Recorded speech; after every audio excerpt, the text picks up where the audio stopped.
Hey YouTube, so this is a review on the electric chainsaw, the Husqvarna T540 IXP. Let me tell you right off the bat, I love this saw. Uh, for the fact, for many reasons actually. I have it with a 16-inch bar, and I'm sure you guys don't want to hear the what everybody talks about. So let me tell you my point of view as a professional tree climbing arborist. I've been climbing since 2009, so I've been climbing for about 10 years already professionally. I prune trees, I remove trees, small, big, huge removals. I have a lot of experience with chainsaws. Uh, I have a lot of experience climbing using double rope technique, the Blake's hitch, and probably 6-7 years ago I started using the hitch climber. And just last year I started going up the tree, ascending using SRT with my knee ascender and foot ascender, and I just can't get used to working the tree using SRT, just using DRT. But anyway, I own Superior Arbor. It's a tree service company. We're licensed, insured, and everything. I am my main climber. My brother climbs as well, and our other guy also climbs. Uh, so we have in my company we have a ton of experience using chainsaws. We are professional tree climbers, and we also do plant health care. I just want you guys to understand from who this review is coming from. Um, my experience with chainsaws, as far as top handle saws for climbing, I have used MS200s. I've used the Husqvarna gas chainsaw, the 540. I've used the Husqvarna 338, and I've also used the Stihl MS201s. So if I've used the most powerful chainsaws available.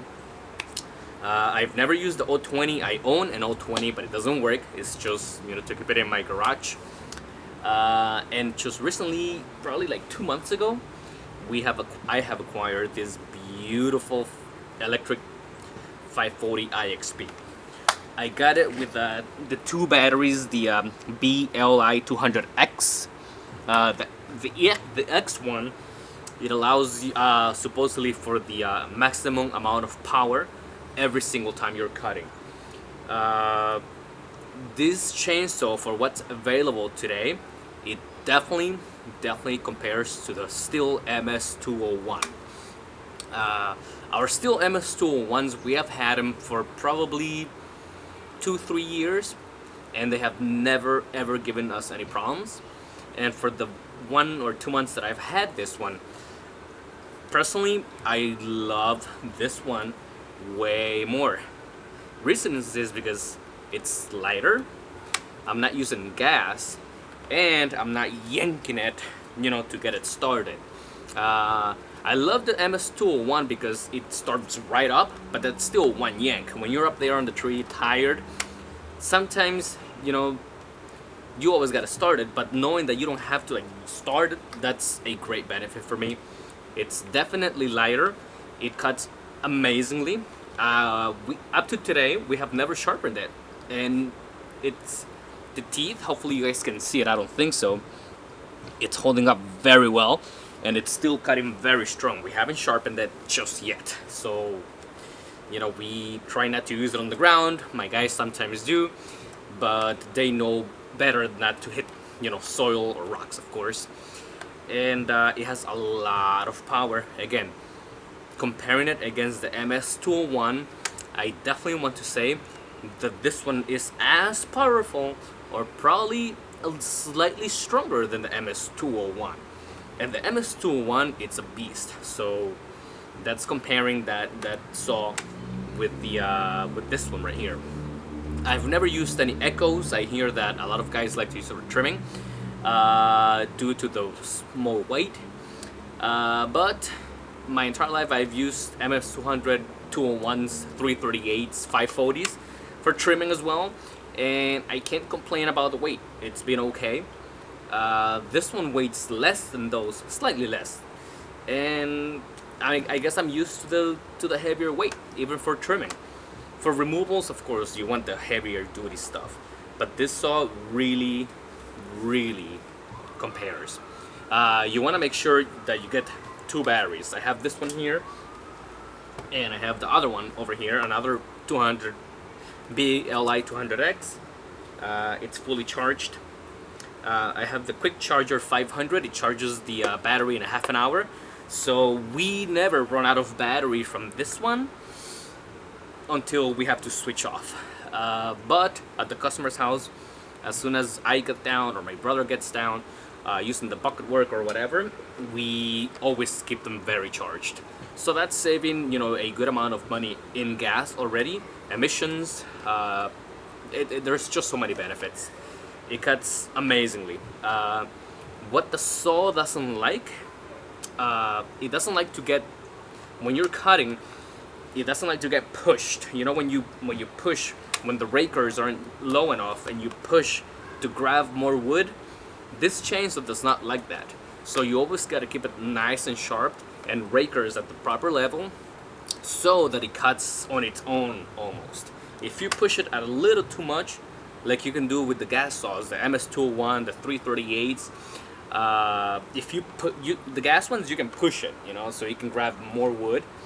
But this one, it doesn't like getting pushed. Sometimes when you're finishing a cut and you want to cut fast, so that the limb goes or the lug goes, it does that. It does it very well. It doesn't like getting pushed when it's cutting complete wood. And another thing that I can say is when you're cutting wood on the ground, I've used it just to try it, the battery does go really fast. But for removals, honestly, one battery lasts for a good size removal. You will turn it on, make your cut, turn it off. It lasts for a good removal. Worst case scenario, it doesn't last you, which I highly doubt it. You just switch off the batteries and you're ready to go on the next one, and you start charging the one that you ran out of. I have never been to the point where it actually runs out. When it's at 1 bar, I just switch the batteries off just in case, you're breaking down the top or you're cutting a log and you want to make sure you finish that cut. You just switch them. Every time you turn it on, it shows you how much battery you have, so that's good. One thing that I do forget to do is to put oil, because you just switch the batteries back to back.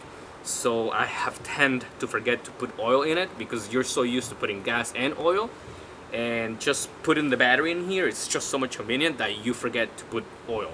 So, and then I've been cutting, and then I remember that I forgot to put oil. Just make sure you put oil, so that it keeps everything lubricated. What else can I tell you about this saw?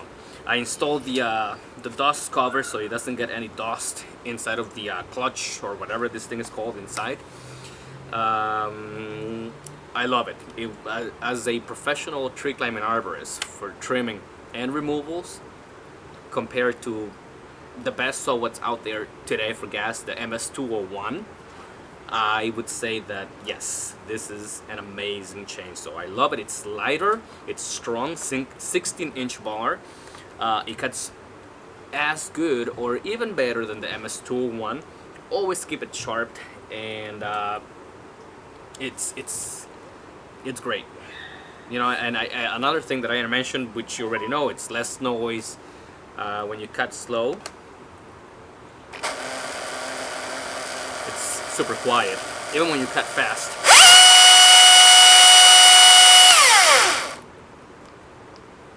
It's another thing that I like is when you're cutting the log or the limb, as soon as you turn it off, the chain stops spinning as well. So it acts like as a brake. So I'm cutting, turn it off, and it stops the chain. And you see, if I cut and I don't turn it off, it keeps going. So I think when you turn it off, it acts also as a brake. I cut, turn it off, it stops right away. So that's a good thing. Let me see if the chain moves with it being off, which I think it does. It does, because when you're tensioning this, you gotta make sure you move this. So yeah. One thing that I noticed also, now that I remember, The tensioner, I don't know if it's just this one, but this one, it only allows you to tighten it so far, so it doesn't let you over tighten it for some reason. I don't know if that's how it is, but I think that's a good thing. It means that it always likes to be slight loose. So when you make those cuts, you want to make sure you go straight, because if it pinches your chain, it's obviously gonna pull it off. So you wanna make excellent cuts with this. Um, and yes, I'm gonna get another one because they're great.